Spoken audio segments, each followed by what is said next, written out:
Évangile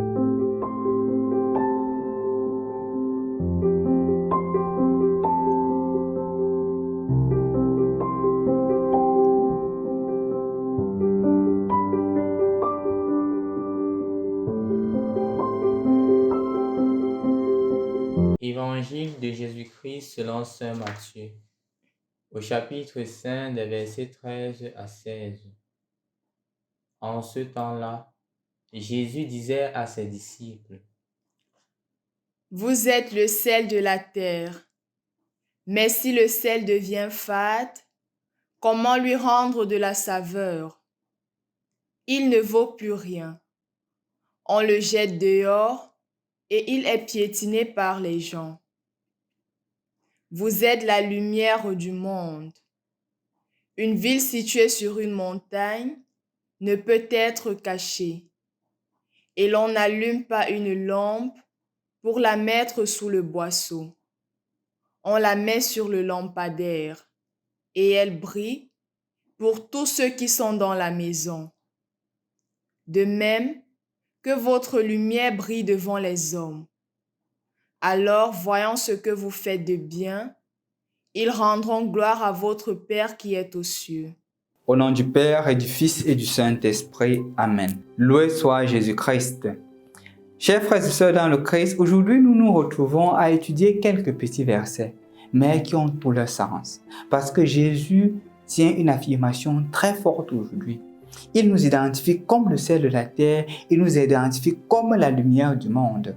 De prime abord, remarquons que quand nous écoutons ce passage, c'est un compliment que Jésus nous adresse. Il voudrait nous faire comprendre combien nous sommes importants à ses yeux, combien nous sommes importants pour la société d'aujourd'hui. Ça ne doit pas être une attitude à travers laquelle nous devrions nous poser sur la défensive. Au contraire, c'est un jour de joie parce que Jésus révèle notre vraie force, disant que nous sommes le sel de la terre. Nous savons tous que le sel sert à donner du goût. Ça vient du mot grec, ça vient du grec théon qui veut dire divin, puisque ça vient des deux éléments les plus purs de la nature, le soleil et la mer. Donc, quand Jésus dit de toi, mon frère, ma soeur, que tu es le sel de la terre, il est en train de dire que tu es très important. En effet, même dans la culture juive, quand on voulait dire à quelqu'un combien il était important, on disait que tu es le sel de la terre. Donc, pour les Juifs, ce n'est pas une expression tout à fait étrange. Mais c'est quand Jésus l'applique à la personne humaine, comme pour dire que tu as de la valeur.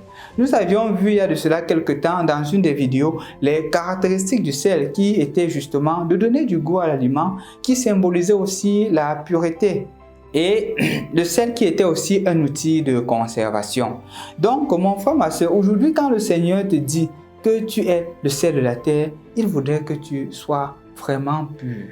Il attend de toi que tu sois un outil de conservation et que tu donnes du goût à la vie des autres. Que les gens en te voyant, que les gens en t'écoutant sentent la saveur et le goût de vivre, sentent la saveur et le goût de devenir chrétien. La deuxième des choses, c'est la lumière du monde. C'est un autre compliment parce que quand on se retourne dans le livre de la Genèse, Jésus crée la lumière et il sépare la lumière des ténèbres. Aujourd'hui, Jésus dit tu es la lumière. Mais rappelons-nous que dans l'évangile de Saint Jean, Jésus lui-même s'identifie comme la lumière. Il dit je suis la lumière. Et donc, quand il te dit que tu es la lumière du monde, il est en train de me faire comprendre, de te faire comprendre que nous prenons notre source en lui. Nous sommes des autres lumières, ou nous sommes des lumières qui prenons nos sources en Jésus lui-même, qui est la lumière. Il faut faire attention, chers frères et sœurs dans le Christ, parce que le danger parfois, c'est de confondre la lumière et une lumière. Jésus ne dit pas que tu es une lumière. Il dit bien que tu es la lumière. C'est un article défini. C'est pas un article indéfini.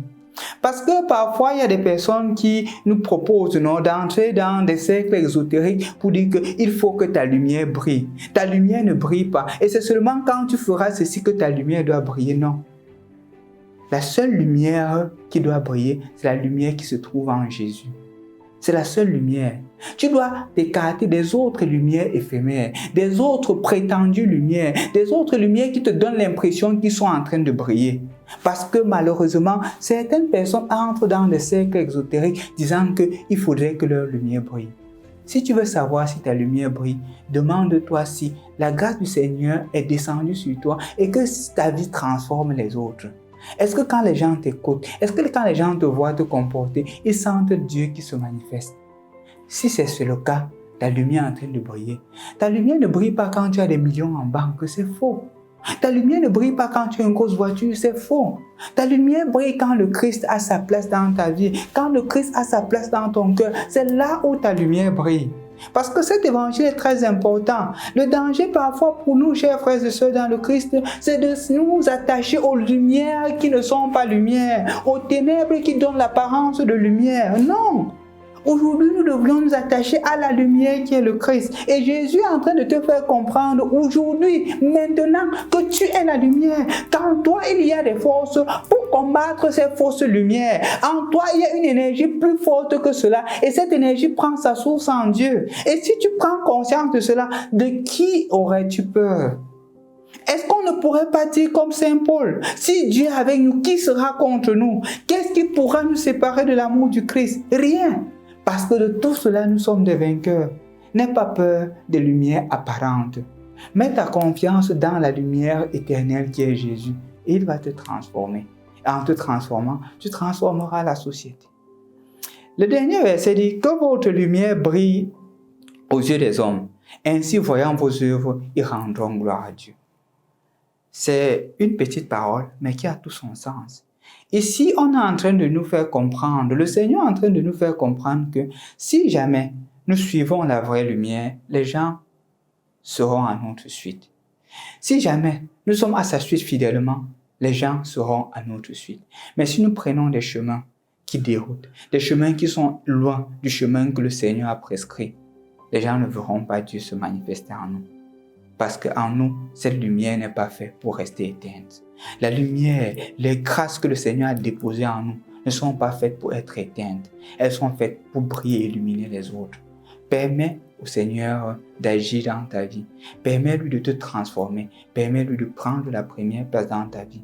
Et ainsi, réveille en toi les grâces qu'il a déposées. Ne les laisse pas endormir. Et ne laisse pas les autres croire que tu n'as rien. Ne laisse pas des personnes passer le temps à dire qu'on a pris toutes tes chances. Tu n'as plus de chance. On a tout pris. Il faut te laver au village. C'est faux. Ta lumière est encore là. Ce que le Seigneur attend de toi, c'est que tu laisses que cette lumière jaillisse. Si tu veux savoir comment laisser cette lumière jaillir, engage-toi dans la prière. C'est à travers la prière que petit à petit tu les développeras. Et après la prière, des œuvres de charité, les œuvres de service. Quand tu feras cela, quand tu seras en train de vivre les œuvres de service, quand tu seras en train d'être miséricordieux, en train de vivre l'amour du Christ, tu verras petit à petit cette lumière briller en toi, cette lumière briller en toi. Et n'oublie pas que tu pourras être un jour comme Moïse, que quand il descendait de la montagne, son front brillait. Et les gens disaient que porte le voile parce que ton front brille. C'est de cette lumière-là dont il est question. Cette lumière se trouve en toi. Ne laisse pas les autres te faire croire qu'il y a une lumière autre. Non, tu as la lumière du Christ en toi. Et fais-la grandir. Fais-la se développer davantage afin que tu puisses aider et conduire tes frères qui sont encore dans les ténèbres. Au nom du Père et du Fils et du Saint-Esprit.